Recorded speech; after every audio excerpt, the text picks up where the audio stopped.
Salut à tous, c'est Axel de testmobile.fr. On est à l'IFA 2014 sur le stand de LG. J'ai dans la main le LG G3S, qui est un appareil qui est proposé, qui sera proposé aux alentours de 349 € nus en France. Donc qu'est-ce que c'est finalement? On peut le qualifier de G3 mini. Il s'appelle S comme à mon avis small, mais ils auraient pu l'appeler G3 mini. C'est un peu l'équivalent du G3 Stylus, mais pour le marché européen. Alors niveau spec, qu'est-ce qu'on a? Tout est écrit ici, on a un écran 5 pouces parce que c'est vrai que le G3 il a un écran beaucoup plus grand que ça, enfin en tout cas plus grand que ça.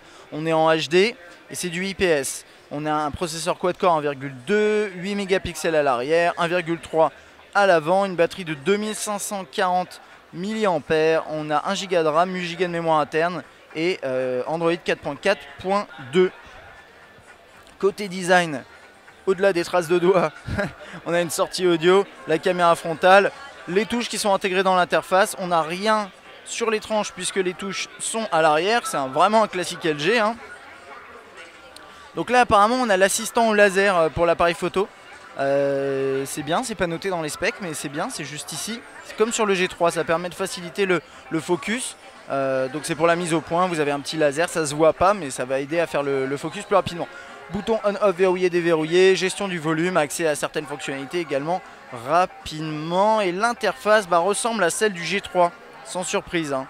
On a vraiment quelque chose qui ressemble beaucoup au G3. C'est même exactement la même surcouche pour tout vous dire. Et comme on a un écran 5 pouces avec du HD, moi je trouve que ça rend plutôt bien. On aurait peut-être aimé du Full HD, mais dans ce cas-là on passait sur un niveau de gamme un petit peu supérieur. Donc ça aurait été un peu compliqué a priori. Donc voilà cette interface là que vous connaissez peut-être si vous avez vu notre test du G3. Le multitâche, cette zone qui peut être personnalisée dans les paramètres, les contacts, les messages, avec le nouveau clavier Smart Keyboard qui peut être personnalisé sur pas mal d'éléments. Je ne vais pas le faire, on peut changer la hauteur, il y a pas mal de petites fonctions. Rappelez-vous peut-être mon test du G3, mais on peut par exemple revenir dans les lettres rapidement comme ça, en détail, enfin à la lettre près, donc ça c'est plutôt chouette. L'appareil photo, ça marche pas mal.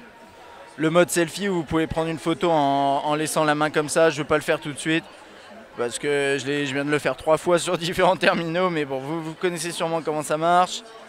La galerie, à quoi elle ressemble déjà, voilà, c'est ça.